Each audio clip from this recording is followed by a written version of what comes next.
Alright everyone, we start off today talking about how even some Democrats aren't on board with Biden's scheme to give the blessing to the Russians' Nordstream 2 gas and oil pipeline. And keep in mind, it wasn't long before that he canceled Keystone XL. He's using, and some of his critics here as well, climate change largely as the reason.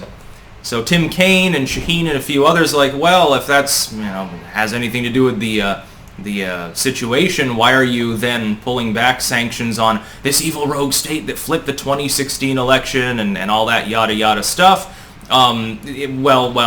Basically giving your blessing to a fossil fuel project, which would be a huge economic boom, by the way, for the Russians, while you're attacking similar things at home. Now, people from the right, they focus on the latter. People on the left, though, are criticizing him just because it has to do with fossil fuel. I find that very funny. Everyone hates Biden's idea, except for his inner circle. Buttigieg, he's a big fan of laying down pipe anyway.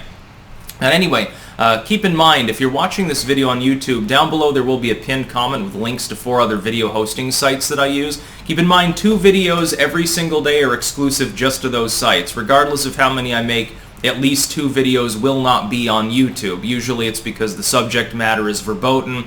I talk about Klobuchar trying to amend Section 230 later, actually, to try to amend it to make it so that the government can force corporations to banish vaccine disinfo. So yeah, it's a little bit of an erosion to the First Amendment's okay. It's totally the intent of 230, by the way.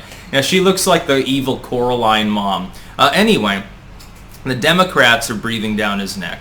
It is possible that Biden might have to restore the sanctions. Now, will this ultimately stop them from actually going ahead with the deal? Not necessarily.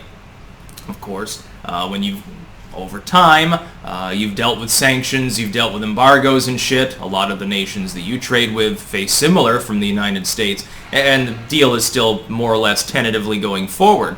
My problem, and it doesn't come from being gung-ho for energy exploitation to the exclusion of environmentalism, because I do believe in wanting to live in a world with relatively clean air and, where plastic bags aren't rolling down the streets like fucking tumbleweeds. Trust me, it's a big problem here in the Netherlands, partially due to population density, I'm sure.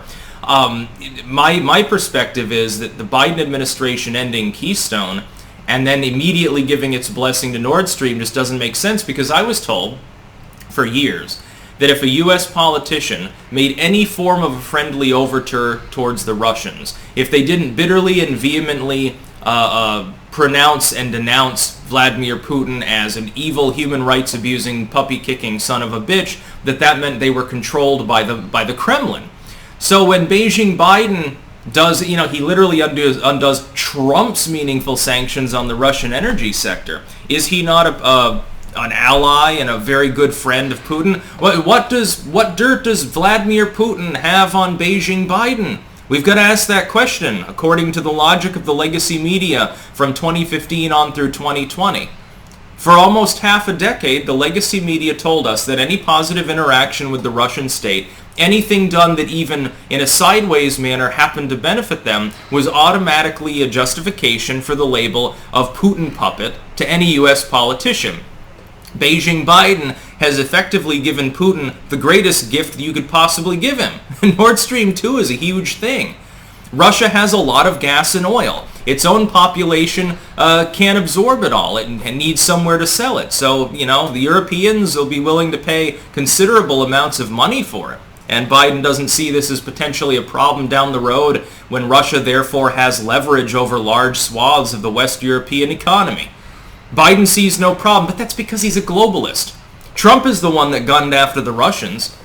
People right now are seeing an inverted reality. Half the population actually believes that Donald Trump was nuts and compromised by the Russians. You then have a person in office who is clearly demented, it's beyond debate at this point, is actually rescinding sanctions on the Russians. I mean, where's the legacy media to say, hey, what's wrong with Biden, that he would be partying with Putin? I loved it when they had their conference there, their state visit, and they didn't even have a joint presser afterwards. You know whose idea that was? It was Biden's. He was afraid that Putin was going to grill him a little bit and of course he'd fold immediately.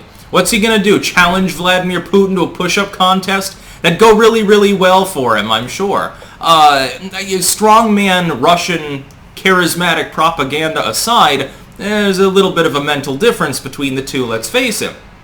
Biden is actually giving Putin what he wants, and he faces virtually no criticism for it, except within the political arena. And then a lot of it, I mean, within his own party, most of it's coming from the perspective of, you shouldn't be letting those Russians build more fossil fuel infrastructure. I would think that the domestic economic side of this is more important. Hey, you're paid to represent U.S. interests. You're shutting off the spigot on Keystone, which would marginally lower oil prices and increase efficiency and safety of transiting it, certainly by a considerable amount.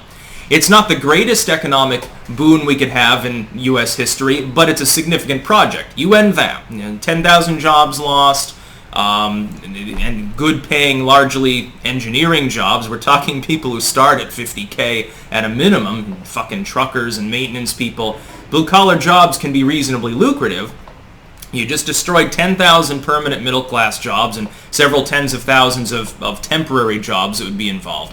And then you gave Putin a basic equivalent of the same idea.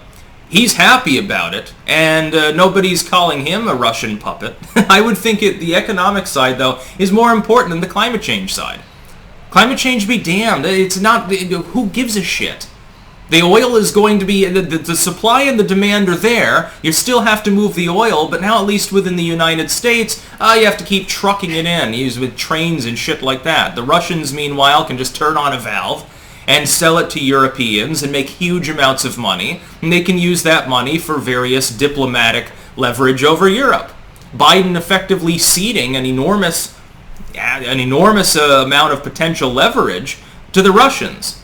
Well, then who the fuck is the ally to Moscow? The dude who invented the sanctions, which was Trump, was it 2017, I believe, or the dude that removes them? He even faces flack from his own party now. Hopefully they prevail on him. They should restore the sanctions. Well, Russia does fund the groups that are hostile to U.S. interests. To argue otherwise, basically, is just to feed into the globalists' plot. They love the idea of Nordstream being built anyway, because they get to micro-tax every transaction regardless. They love it. They don't have any loyalty to the United States. It's why Biden erased those sanctions to begin with. That's about all. Peace out.